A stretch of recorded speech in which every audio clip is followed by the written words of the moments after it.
Once, the universe was held within the hands of the Divine Mother, Adiparashakti, who manifested herself in 10 powerful forms known as the Dasha Mahavidyas, 10 great wisdom goddesses. Each goddess was a unique aspect of the cosmic truth, embodying various forms of knowledge and power. From the fierce Kali, the embodiment of time and transformation, to the compassionate Tara, the savior of souls. These 10 goddesses together held the secrets of the universe. But among them, there was one whose wisdom was often overlooked. Her presence quiet yet profound. Her name was Matangi, the ninth of the Mahavidyas.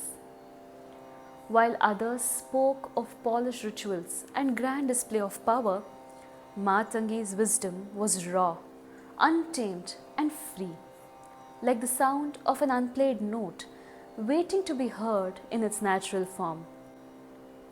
Now, let us journey to the ancient city of Kashi, the jewel of Ganga, where life and death intertwined beneath the gaze of Lord Shiva himself. In this city, where ritual and purity was of utmost importance, there lived a great royal priest named Devadatta. Devadatta prided himself on his vast knowledge of scriptures, his meticulous adherence to ritual, and above all, his sense of purity.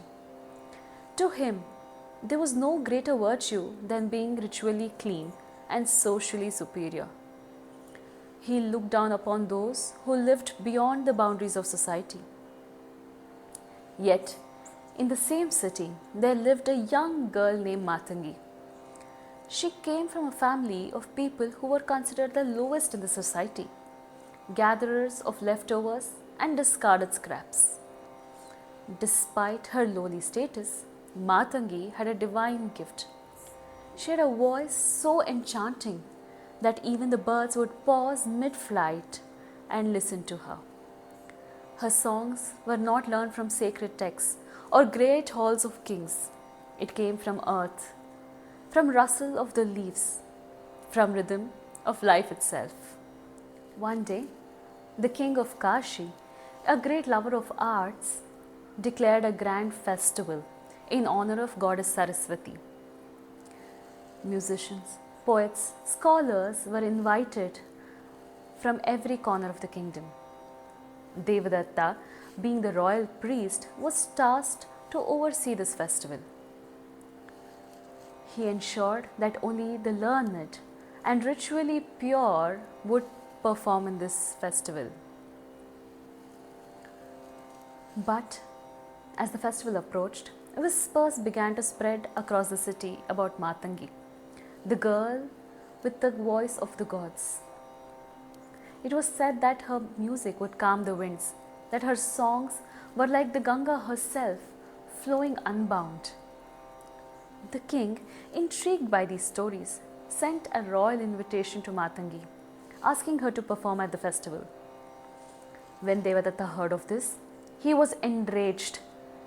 How can a low-born girl like her defile a sacred festival like this? He demanded. The festival is for the learned, the pure, not for those who live off the leftovers of the society.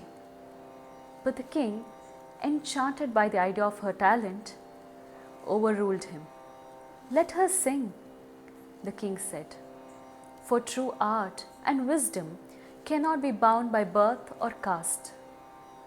And so, on the day of the festival, Matangi arrived. She wore simple clothes, a stark contrast to the grandeur around her. She carried with her only her veena. The air was thick with tension as the audience waited, unsure of what to expect from this girl. Devadatta stood at the back, his arms crossed, watching in disdain. But the moment Matangi began to play, the world seemed to shift. Her fingers danced across the veena. Her voice was the first drop of rain on parched earth. She sang of the rivers, the forest, the forgotten corners of life. Her music wasn't polished like the learned scholars, but it was alive. The audience were mesmerized. Then, as the song reached its peak, something miraculous happened. Matangi's form began to glow. A soft, radiant light enveloped her. And in that moment, the crowd realized that they were not just listening to a girl from the outskirts of the city. They were witnessing the manifestation of Matangi Devi herself, the goddess of wisdom, the voice of the voiceless. She had come to remind the people of Kashi that only true wisdom is not bound by caste or ritual purity. The crowd fell silent, and in a voice filled with compassion and strength, Matangi Devi spoke.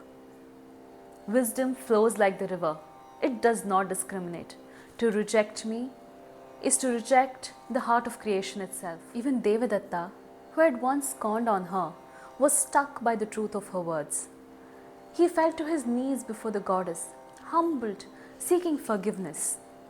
Matangi Devi, her eyes filled with compassion, blessed him and said, "Let this be a lesson to all, that the divine is found in the most unexpected corners, and the true wisdom is not bound by rules of men."